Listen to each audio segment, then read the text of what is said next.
Hello, and welcome to another episode of Wheel of Horror, the podcast where two best friends spin a wheel once a week. It chooses the horror film, and they discuss it. Today we're talking 2023's Leave the World Behind, which was directed by Sam Esmail. I'm your co-host, Alec. I'm Eric, and with us again is Zach Pena, also known as Coconut to those around him. Zach, welcome back to the show.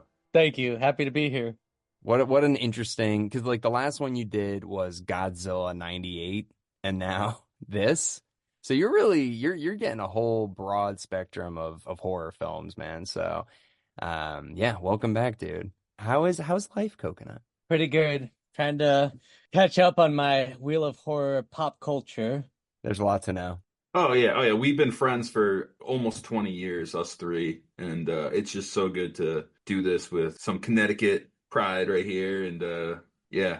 Yeah, well, this was a fun movie to come back to. Now, Eric, I know you saw it when it first came out. I saw it when it first came out. Now, Coconut, how about you? Is this your first time seeing this? First time. Never even heard of it before last week. Wait, so why did you pick this? We sent you the whole wheel, and you're like, that one. Why this?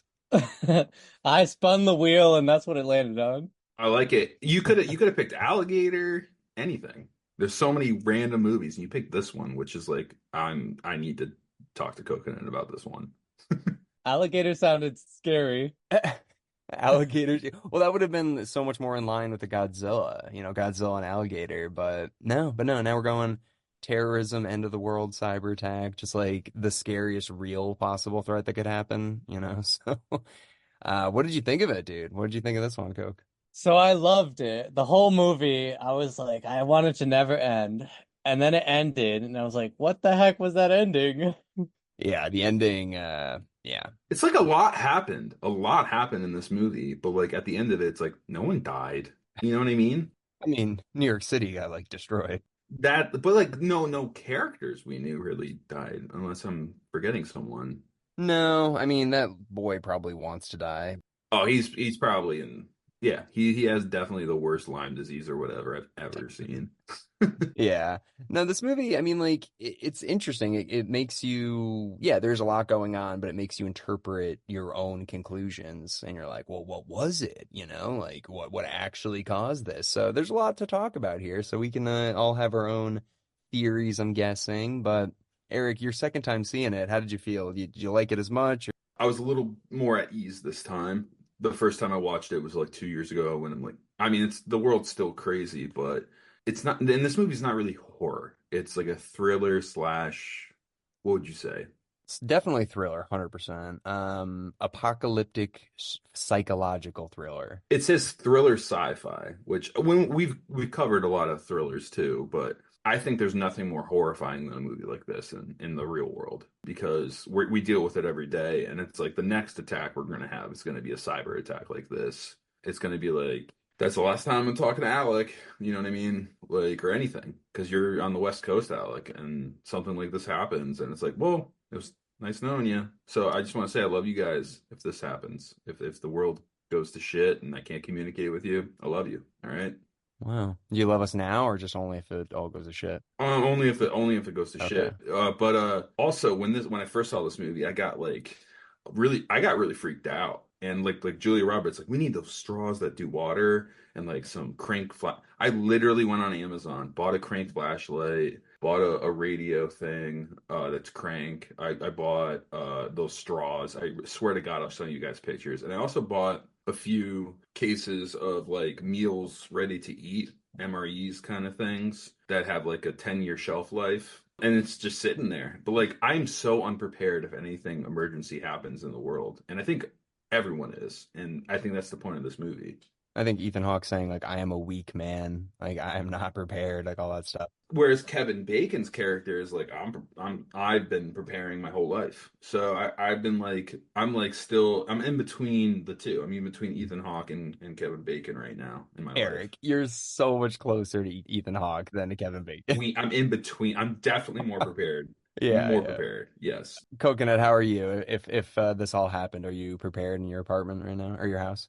Yes, yes. My number one plan is to go to Eric's mom's basement. I remember that was Like the ultimate bunker who can survive anything. I'm going to Andrew Demaros, who's been a guest on this podcast. The first person I'm going trying to find is like I need to find Andrew because he's the Kevin Bacon of our friend group. So Coconut goes to your mom's house, is hanging out with your mom, and you go to Andrew's house. That's fine. I'm probably gonna pick. I'll pick up my mom and sister and the dog. I definitely would. And Oh my God. yeah, that's like priority one. Figure out what their situation is. Yeah. And yeah, we'll figure it out, Coke. You're welcome. You're welcome to come. All right. I Yeah. got you. I trust you. You just don't eat all the food. That's all I'm gonna say. Like, don't eat all my snacks like you used to back in the day. You know what I mean? Come on. You don't need that. I'll drink all the Mountain Dew. No, no, no. You're not doing that. Yeah, so this movie, for in case anybody who doesn't know what this is, it's basically a Netflix film about like a cyber attack on the United States. All communication goes down, and just like the aftermath of when the power grid goes down, the satellites go down, there's no cell phones, there's no internet, there's no radio, there's nothing. So there's a lot more to it than that, but that's kind of the overview of the film. So yeah, it's terrifying because it makes it feel like it could happen. The most interesting part about this is that Obama was involved in this film. Do you know about that? Yeah, but like whatever. It was like his like book of the year or whatever, and it's like, Yeah. but why is the president of the United States like, I love this book? It's like that alone is freaky. You know what I mean? Like, why is the president in love with this book? Because he's like, yeah, this is gonna happen. You know what I mean? I mean, is it that crazy to think this would happen? This seems more likely than like a nuclear bomb getting. Anything. Well, I mean, that's kind of what happens at the end in to some extent, and they keep mentioning bombs throughout the movie, but like this is like the most realistic, honestly. Yeah, I think a power grid going down is, or a cyber attack that just completely destroys all of our communication. That's definitely more likely to happen than Russia launching a nuke at us. Yeah, and I don't know about flamingos landing in pools, which kind of lost me in the shrill Yeah. noise, which we'll get into. But like, yeah, it's definitely like this is we're not too far off from this being a reality. Yeah, but like you, Eric, the first time I watched it, I like probably how you feel, Coconut. I was like, God damn, this is good. Like, what's gonna happen next? This is so sick. And then yeah, the second time, you guys know at Cold Stones they do like it, love it, gotta have it. Those are the three sizes. You guys know that? Yeah, those are like they're small, medium, large. Yeah. Yeah. So I Yeah. used to be like I gotta have it. Now I'm more like a love it kind of for this movie. You know? Yeah, I'm a love it. Like I think I was gotta have it the first time I watched it, but now Yeah. watching the second time, I feel like the moment it lost me, and we can get into this again, but like when that noise like hits and everyone goes like deaf, and then the flamingos in the pool, I was like, okay, this movie just took a little bit of a turn that feels unrealistic. Yeah. It does get there. Yeah. Same as me. I lost it a little bit the second time, but Coconut, why don't you ease us into the movie? How does this bad boy start? Give us a little plot overview of how it starts. Yes. So it starts with the mom just bringing this impromptu vacation on the family. And they took it pretty well. I would have been pretty pissed if it was like a Saturday. I'm missing my morning cartoons to drive to Long Island. Yeah, your wife just straight up hits you with a vacation. It's like, we don't have the money for this, and I have to work today. And it's like, no, no, no, we're on vacation. It's like, no, I have like my projects due on Friday. And she just does this. Yeah, keep going, Coconut. I'm interrupting already. Yeah, it was like a $2,000 weekend getaway.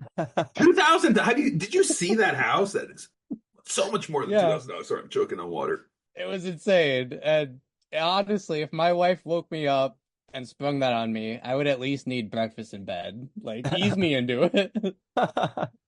Well, Coconut, I love how you said you'd miss your cartoons. What would you be watching? Please say Dragon Ball Dragon Z. Ball Z. Thank you. Right. Yes. Yes. Okay. Okay. Same Coconut, different day. Love Your it. daughter's like, can we watch something else? You're like, no, we're watching this again. She's like, okay. Yep. 7 a.m. Never miss it. Yeah, so they live in Brooklyn. It's Ethan Hawke, Julia Roberts, and their two kids, and they're in Brooklyn. And then Julia Roberts springs this impromptu vacation. And sorry, Coconut, where do we go from there? Yes. So they get there, they're at the beach. It seems like a pretty normal vacation. And then all of a sudden, this oil tanker just comes up onto shore.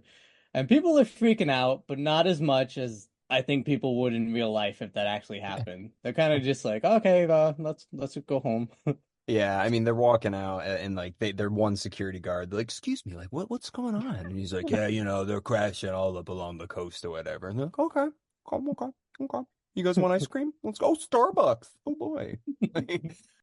Before we get into the plot, though, we got to talk about these characters a little bit. Like Ethan Hawke, we've seen him quite a bit, honestly, Eric, in the horror realm in the last couple years. And we got The Purge, we got Sinister, we got Black Phone, we got this, and he kind of, with the exception of Black Phone, always plays the same guy. Am I wrong? I totally disagree. I feel like he has a great range with everything. He's different in every role, but like he's usually a dad character. You're right. No, I think he's got range, but in the movies I just mentioned, I feel like he's kind of playing the same role, like a dad that's like cool, But like oblivious to what's going on around him a little bit. yeah. Yeah, yeah. Of those three roles, no, dude, like you've never even seen Training Day, you have no idea what you're talking about. But Word, word. Yes, and that's one of my only movies I need to watch. You're right. But I'm gonna keep saying it until you watch it. that's like the movie I haven't watched. I mean, he could do no wrong. Love Yeah, Ethan Hawke. he's great. I will not say a bad word about him. No, I'm not. This isn't a bad word. I'm just saying he kind of plays the same dad in all of these movies, like The Purge, Sinister, and this. Like they're kind of the same vein. But Julia Roberts, man, she sucks, and she's a good actress. But fuck, she was so annoying and mean, and Well, just she was like, good. She was good in it. yeah, That was her point, is to be so tech heavy. Everyone in that family is so reliant on technology. Like the kid in the background in the car, one kid's listening to music on his phone. She's talking like on the way to their vacation.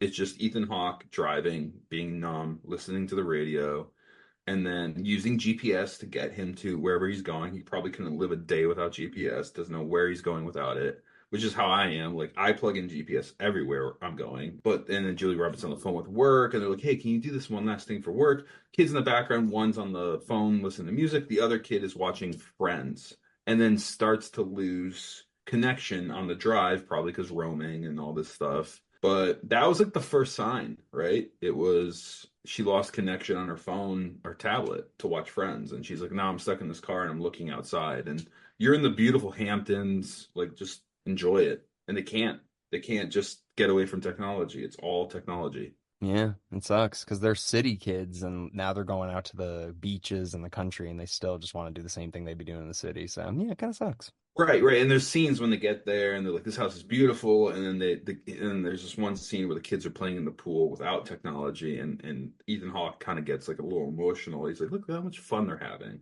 and it was like, yeah, that's what the '90s were, Yeah, like yeah. getting scrapes on your elbow and doing flips in the pool. That's what it was about. Yeah, so this movie brings us back to the 90s, but it forces us back by removing television, radio, everything. We have nothing. So, it's good and bad.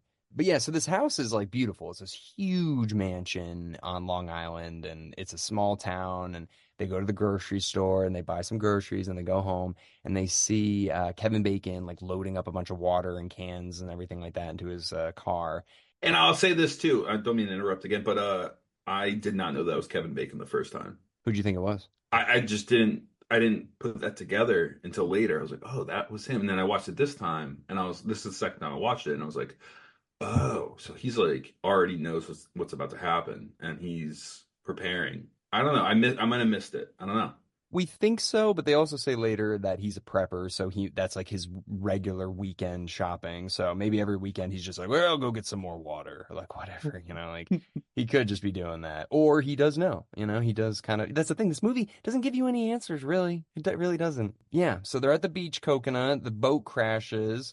The kids are kind of disposable. It's like whatever, they're just annoying teenagers. But yeah, Ethan Hawke's like a nice guy. Julie Roberts just hates the world. And yeah, then what happens, Coconut?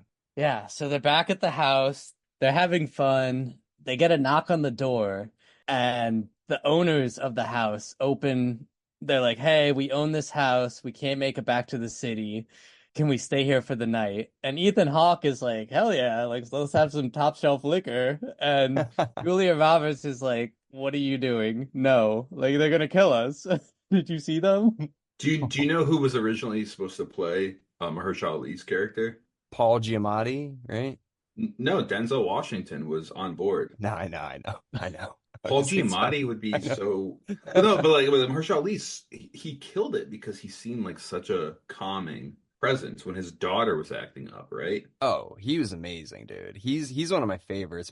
I think he was a better choice than Denzel because Denzel would be more threatening than Mahershala Ali because I mean, like, all right, like he's just like everyone calm down. Like just imagine him just like trying to calm the family down, and it's like I don't. This guy, he's in Training Day too, you know. So Yeah, you love that movie.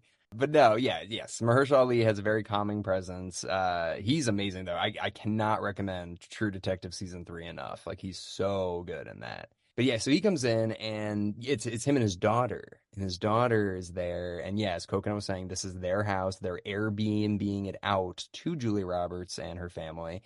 But they say that there's a blackout in New York City and this is their house and they got to stay here or whatever.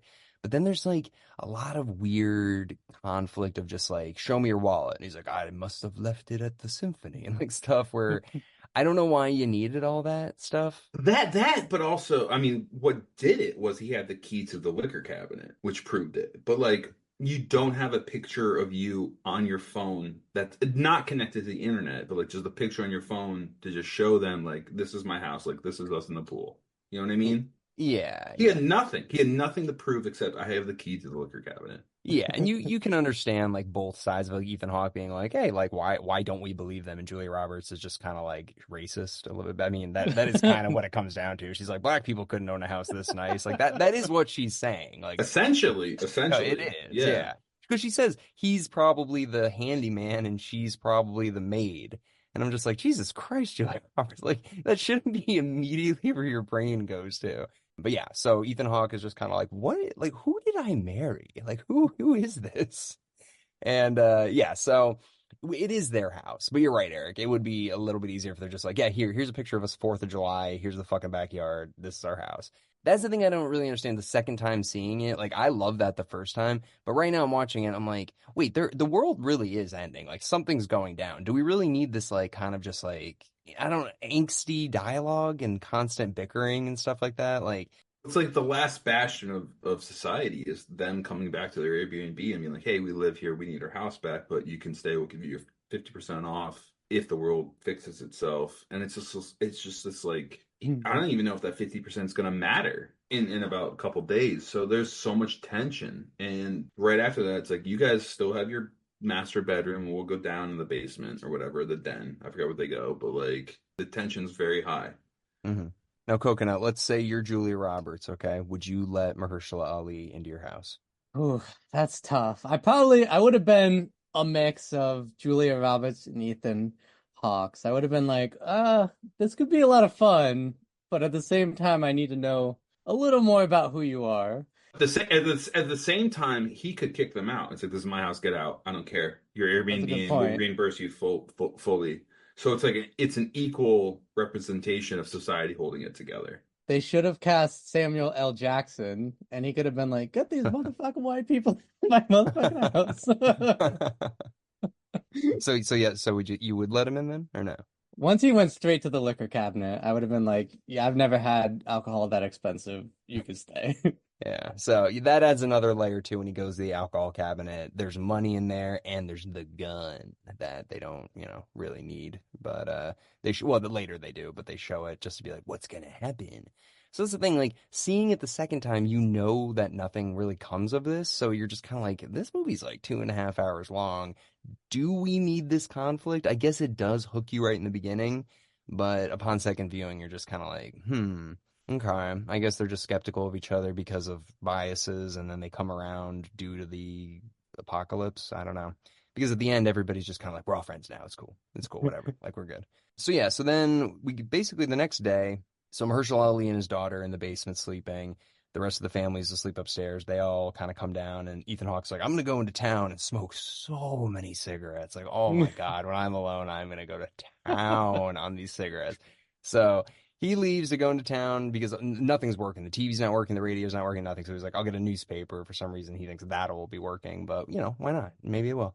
So he goes into town, but when he goes into town, some shit goes down. First, he sees a lady on the street who is speaking Spanish only, and he doesn't help her, which you're like, damn, Ethan Hawke. Like, granted, she was freaking out. Like, even if he could understand her, if she was just and she's like smacking on the window, I'd probably be like, dude, I don't know you. I don't know you. I gotta go. And just like drive away. I think that's what's good about it is because like in that situation, that's what the majority of people would do because they wouldn't know what to do. Like, what do you do? Bring her in your car? What like what? Like, what do you do? He's thinking about like the dynamic back at the house. He's like, you wouldn't really fit in. I can't. I mean, yeah, yeah, all of it, all of the above. But like, it is like now we are all on our own. Yeah, yeah. I mean, granted, he doesn't really know that yet. Like, he still thinks something weird's going on with this lady. He's like, I'm gonna die. And he's like, I don't know you. So, sucks to suck. But then something happens that you're like, okay, something's definitely going down, is when all the posters get dropped. You think it's like this red gas that's getting dropped by a drone, but it's posters. And it's written in Arabic and it says like death to America and but all in Arabic. And they only know that because the kid's like, oh, I play Call of Duty, and this means death to the America in the game. Like, it's Yeah. like okay, glad you know that. Yeah, I mean, I'm assuming most people in America don't read Arabic, but we find out later it's not just Arabic, it's Korean, Arabic, maybe Mandarin. So whatever's happening right now is to do total confusion at the same Yeah. time. It's trying to confuse everybody at once and not know who's doing this. So everyone's just at a loss and it's chaos. And the other thing is we don't even know that could just be some psychopath on Long Island just doing that. I mean, that's what my thing is. I think it's like, remember the anonymous people that would hack stuff? Like that's what I thought. I was like, this is just people messing with the whole world, which is it kind of is. Or I mean, like the people dropping the flyers could literally just be like some psychopath that's like, oh shit, everything's down. I'm just gonna drop these flyers now to just like Yup, freak could everybody be. out. Could be Kevin Bacon for all we know. It could be. It could. We really don't know. It really don't know. But yeah, so then we get back to the house, and Mahershala Ali, we find out that his wife has been, she's an art dealer, and she's flying back from Morocco, I think, and she's not answering any of his texts, so he's really scared. So he's like, all right, I'm going to go to my neighbor's house because I know that he has a satellite phone and all this shit. But when he gets to the neighbor's house, what does he see? He sees it's kind of wet. It looks like maybe there was a flood or something. You see the windows are broken. He walks to the backyard and you see the ocean. So it's like, okay, maybe there was a typhoon, a hurricane, natural disaster, a lot of climate change going on, you know? But all of a sudden, he sees not an oil tanker, but an airplane coming directly at him, like it had heat-seeking capabilities. Right, right, right. And he's smart. He doesn't do what most idiots would do and like run straight. He runs sideways, barely escapes, and then gets behind the door, and the hurricane just created by the airplane destroys the house again. And yeah, he's just like, holy shit, something is happening. This is more than just like crazy white people in my house. I think that's when he knows like his wife is probably dead. So that's the only death in this movie is his wife off screen because all these planes are going down. So he's thinking my wife's gone. But we don't know. We never know.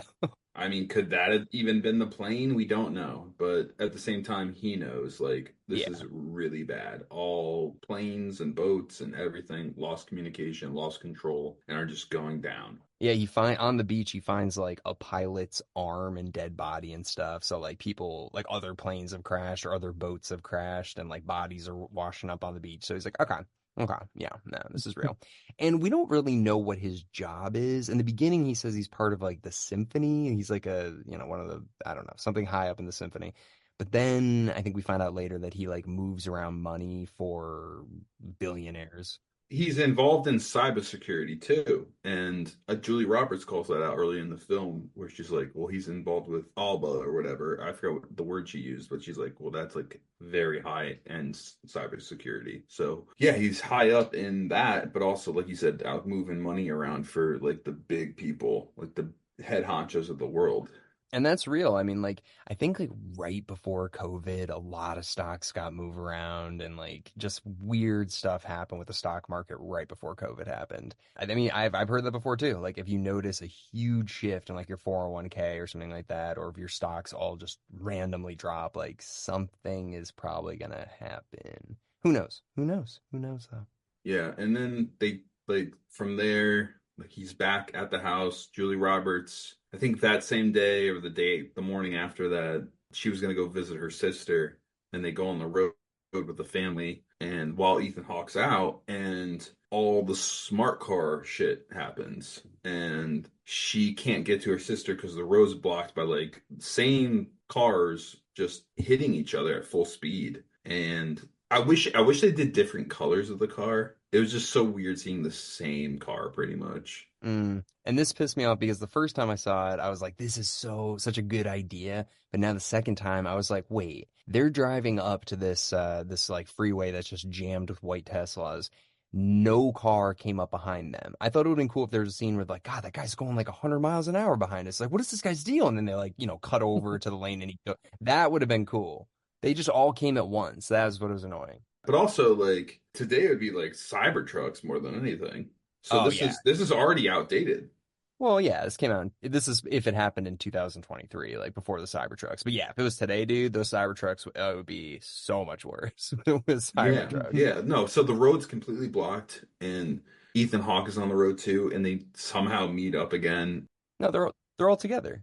Well, yeah, but no, but Ethan, they were separate at one point. Or no, he got out of the car, right, right. And then she's like, get back in the freaking car, and then they turn around and then they are literally avoiding cars like a video game, like Grand Theft Auto. And that's what I didn't like. Like they all came at once. Like once they were aware of it, then all of these Teslas started coming. And you're like, wait, what? They should have been coming at other They should have times. been Like a whole bunch of them. Exactly. Yeah. so, the first time I watched it though, I was like, that's good. Da, da, da, da. But now I'm like, oh, okay. The other thing I felt that way about is the animals. It's kind of an ongoing thing throughout this movie is like the deer are acting strange and then flamingos all land in a pool from Florida. They fly all the way north from Florida to Long Island to land in a pool. And I was like, don't love that because we don't know what this is. We don't, but they lead us heavily to believe this is a cyber attack that is like targeting our infrastructure and stuff like that. Then bombs start going off and all that stuff. Why would that make the animals travel like 3,000 miles all the way from Florida to Long Island? I don't know if it's the microwaves or the shrill noise that's making the animals go out of whack, but that's where it kind of lost me too, Alec. And Yeah. also, I mean, what are the kids doing at this time? So the kids get back and then they go through the woods, they go to that like cabin.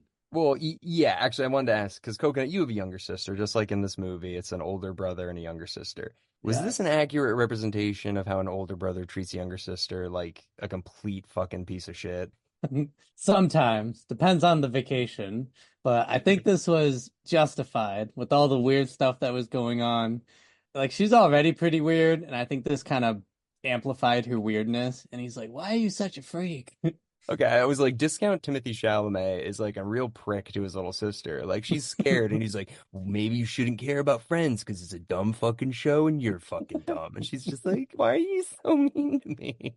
Sucks though, she's on the last episode. She wants to finish the series. She's watched like 9 seasons of Friends and she Yeah, just wants to finish it. Like, whatever. That's not like Lost or 24. no, it's not. No, it's like I want to get this over with because it sucks. And I just want to finish the series. I get that. I get that. If it was like a good, like The Sopranos or something like that, like a really like, oh my God, this is an unbelievable show. But yeah, like, that 70s show, I'd be like, I think I'm okay. No, it's like I want to take the splinter out of my finger and get this over with. I need to finish the last episode. That's where she's at. That would be the best mid-credit scene is like it ends and she's just like, ah, really? And like that's it kind of Yeah, yeah, sucks. we'll get there soon. So they're in the woods, stuff happens, they see the deer again. The kid gets bit by a tick, right? Yeah, yeah, there's a deer tick or something in the woods and it bites him and he's like, ow, and like pulls it off. That's not how ticks really work, but okay. Yeah, but yeah. If you get bit by a tick, you don't like start losing your teeth within like an hour. You don't even know you got bit by a tick. It's on you. Yeah. But yeah, so okay, so the brother and the sister, they're flirting with Mahershala Ali's daughter kind of, but like she's like 25, so it's weird. And he's like taking pictures of her to like jerk off to later. I was like, okay, do we need this? Do we need this? But anyways, I guess we do. So yeah, the deers are freaking out in the woods. The kids go out into this random cabin, which also just leads to nothing. Like they just go out there and he scares her. He's like, "Look, there's a place where the guy sleeps and he can see your bedroom." And like none of this matters. Yeah, yeah. Except for then we hear this like Havana syndrome siren go off and it like makes the kid get sick, but it doesn't affect like anybody else aside from him. So it's kind of weird. But it's this really loud sound. It breaks windows and everybody's like, really shook up by it. So that makes you think, okay, like this is definitely an attack of some kind. Like, they're using sound to like fuck with us. But I don't understand why it only affects this one kid. I think it was the tick bite, and all these terrorists also did other things.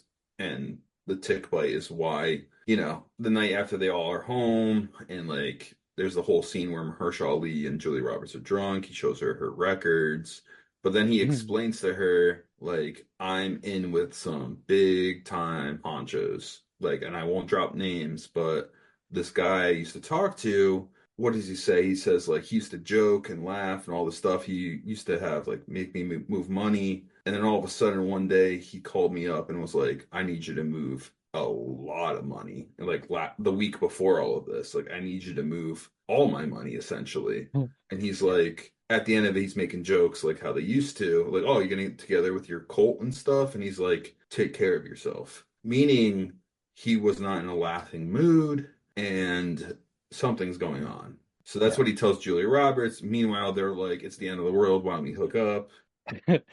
And it's a little awkward, but they're like, no. And he's like, my wife could still be alive, but she's absolutely dead. And Julia Roberts like, my kids are here, and my husband is like 2 rooms away. And he's like trying to hook up with your daughter. Like, And it's like, your wife is presumed dead. So like, what are you doing, Mahershala Ali? And then they wake up in the morning, and the kid is like losing his teeth.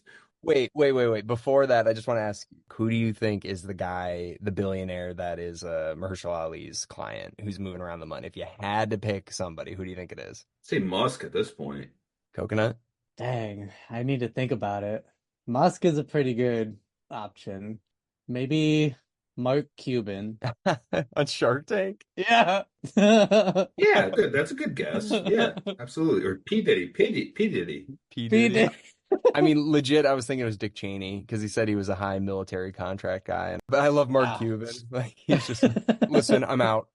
Like, I fucking love Shark Tank. Tell the Mavericks I love them.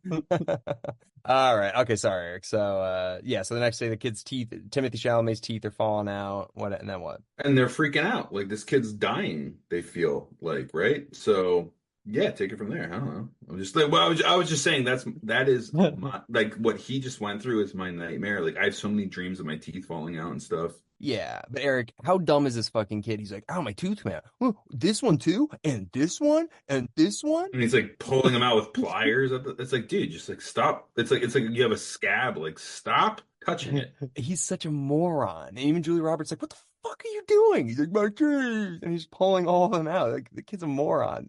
But yeah. So actually, really quick, I just want to ask you guys: have you ever heard of Plum Island? Yes, refresh my memory though. I have not.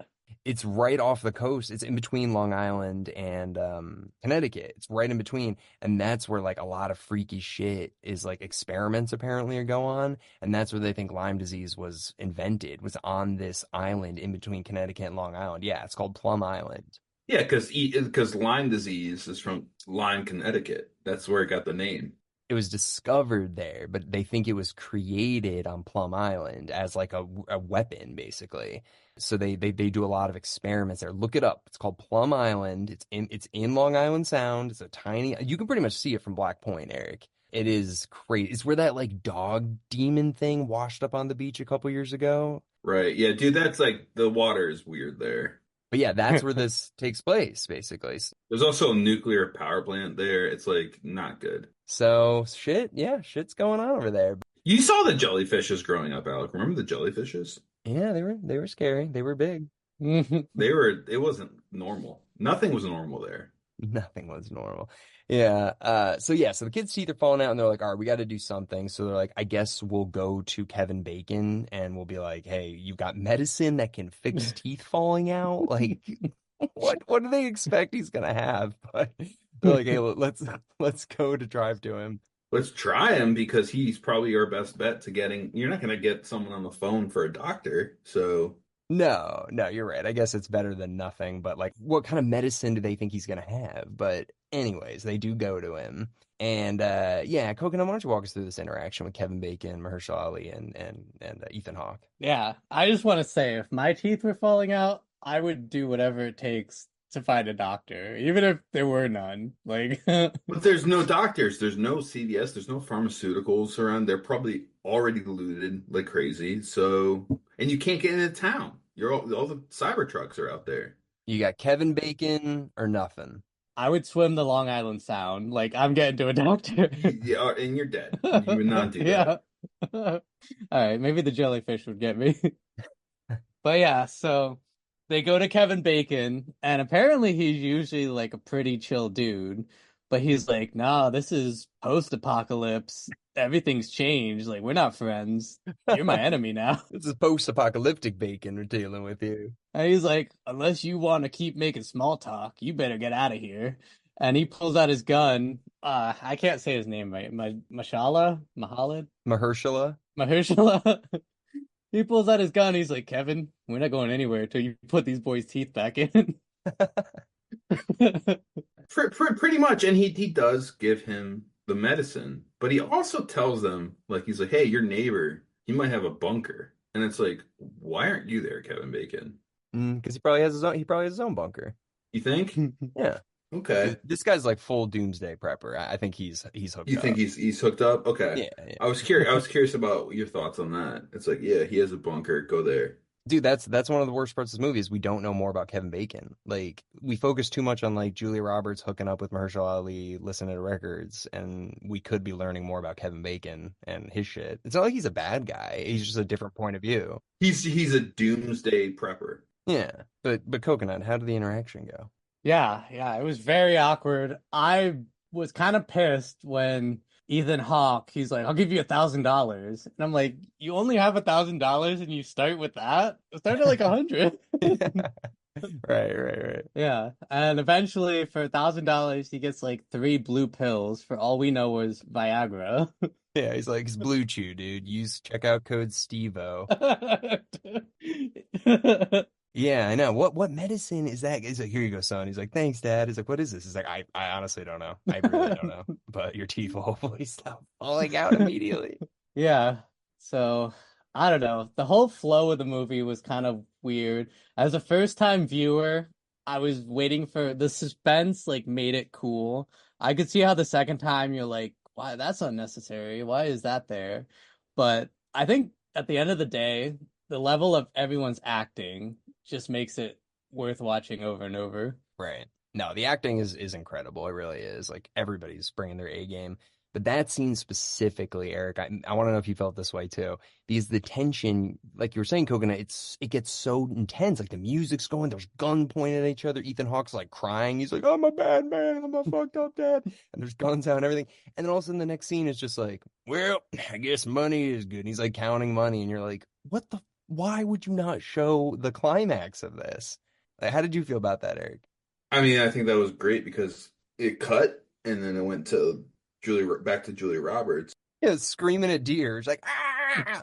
Yeah, and it was just like, oh wow, cut back to that because that was really good. And then we get this resolve of the money exchanging for the pills, and it's like, okay.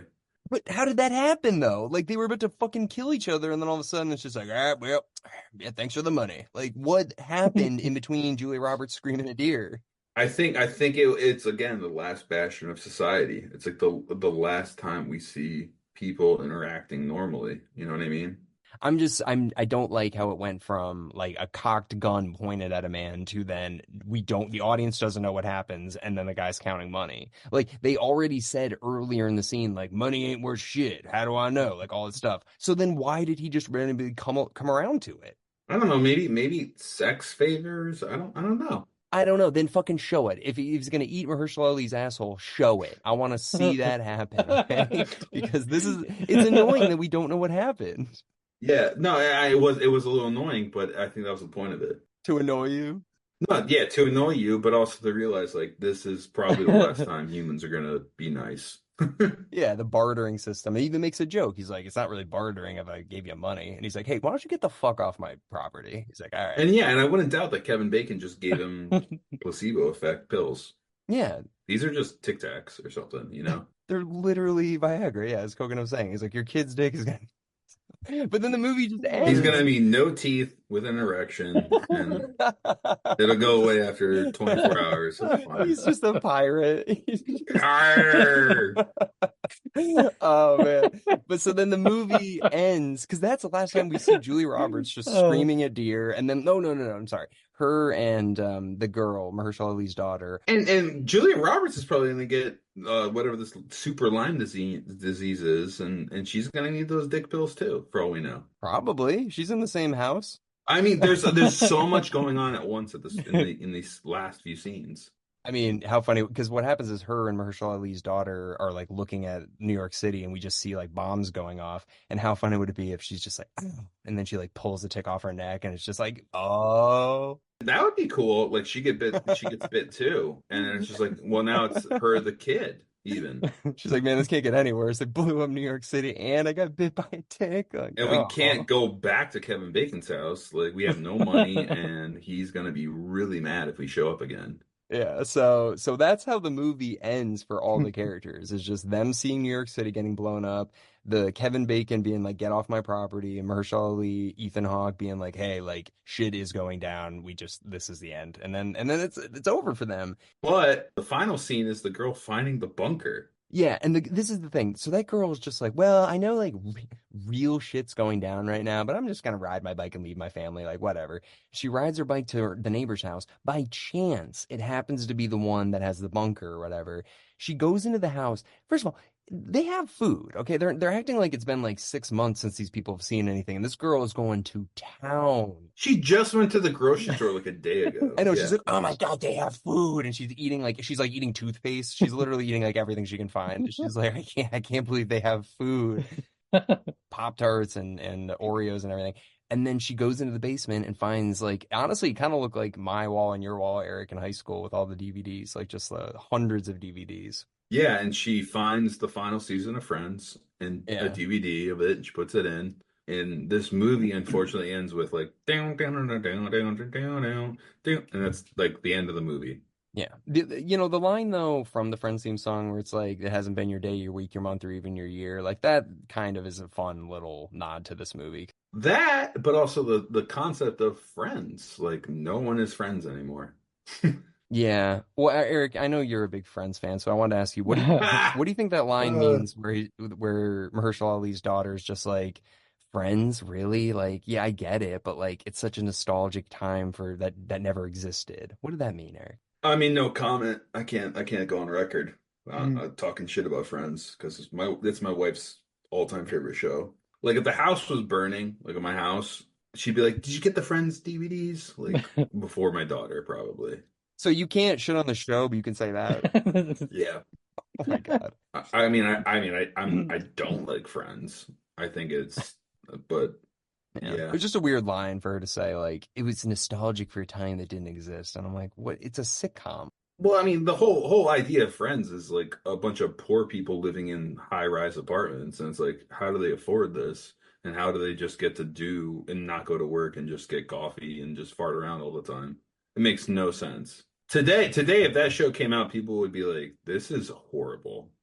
Yeah, exactly. Coconut, what would be your show? The first thing you do if you find all those DVDs? What's the show you put in? Well, I'm impressed that she found Friends right away. It would have taken a minute to like go left or right. She was just like, I've been here before. I know where Fred's is. Oh, she recognized those DVD cases, I'm sure. No, why would she? No, no, no, no, no. Why would she, Eric? She's been watching them on iPad. Yeah, She shouldn't even know what a DVD is. You're right. You're right. You're right. You're she's right. a You're zoomer. right. All right. All right. Denzel's coming out again. All right. All right. Yeah, she would have been like, what are these, magazines? And she tries to eat the DVD. She's like, is this food? Oh man. It would have been kind of cool if she puts it in and then the movie just goes to the final episode of Friends and you watch that for another hour and then it goes to credits. With commercials too. You're like, well, this sucks. Yeah. I mean, it's so funny. This is a Netflix movie too, right? And it's kind of funny, like physical media. Like if the world is done, everything, right? Nosferatu, the original movie, almost ceased to exist because they were demanded to destroy all the copies. So it's like kind of like there's a weird like Netflix being like, ha ha ha ha, physical media too, you know? Yeah, but I mean, I think like if you have physical media, you're totally prepared for the situation. And I was thinking about this too. Like, you're one of your favorite shows, Eric, Willow, the one on Disney Plus. That it got canceled and then they took it off Disney Plus and there's no way to watch it now. So if you don't have a DVD of a show, they could literally just be like, "Oh, we lost the rights to South Park," and it goes off HBO Max and you're like, "Wait, what the fuck?" Like that could just happen. You're so right. And if I'm ever in like the world ends and like my kids' teeth are falling out and like cyber trucks are just ramming into my house, I'm gonna literally be like, God damn it, I don't have Willow on DVD. Yeah. Yeah, exactly. Well, the Willow TV show. Yeah, you know what I mean, though. Yeah, You're picking up what I'm putting down. Yeah, yeah. it's just an unfortunate circumstance at that point. But Coconut, you didn't answer the question earlier. All right. I would have found Dragon Ball Z. If they didn't have it, I would have walked out to the road and jumped in front of a Cybertruck and just been like, all right, this is it. There's no point in living. Nothing to live for. Oh, wow. I thought you were gonna say Monk Coconut. You'd be like, oh, the last season of Monk. If he had Monk, you'd stick around a couple weeks and then he'd be like, all right, Cybertruck time. Yes. I might like look for some adult films. That too. Oh, imagine that. Like oh man. Everybody just goes back to Sears catalogs. Like, oh, she's pretty hot. Like, Yeah. Is that a glory hole in this bunker? oh my God. I would love it if a guy that rich also had Dragon Ball Z on DVD. He's like, listen, I know I'm a billionaire, but I fucking love this show. All right. Well, this was a fun episode. It's a good movie. Like, I know we shit on it a little bit, but like overall, like, especially on your first viewing, like Coconuts, it's good. The first time is really good. I agree. Anyways, any last minute thoughts on Leave the World Behind? I thought of one thing. So Eric said in the beginning, if this happened, then we wouldn't see you anymore because you're in California. Mm-hmm. I think he's right. I don't think that Nissan Altima is going to make it across the country. Oh, Coconut, it's a Sentra, baby. It's a Nissan Sentra. Yeah, no, I'm dead. I'm dead so fast. Yeah, but like, love you guys. If this shit goes down, I love you. You know? Same. Yeah, I love you guys too. I hope that this podcast survives and like people are listening to it in like 150 years from now, you know? We should turn it into physical media somehow. Yeah, cassettes. Like USB drive or something. Ooh, put it in a bunker. Yeah. Well, all right. Well, Eric, what do you say spin the wheel? Oh, we shall. Sorry, was not prepared. Hold on one second. What did you leave the wheel behind? Jokes. Jokes are good. Jokes are good. All right. Ready, fellas? Spinning!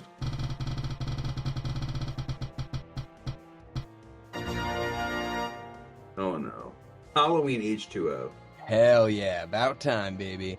Well, Joe Testa is going to be coming on for that one, so that'll be nice to have Joe and you together again, Eric. Love Joe. He's a better guest than you, Zach. So Damn. That's not nice. That's not I'm nice. kidding, man. Well, Coconut, I loved you, man. I love having you on. Thank you for coming back. I'm joking. No, I know Joe is a great man. Well, Coconut, next time, dude, we want you to pick a horror movie that you know and love. It can be any horror movie, but, well, as long as we haven't covered it. But, yeah, pick one that you like. You know, anything. It'd be fun to do one that you've, memories you've had growing up as a kid.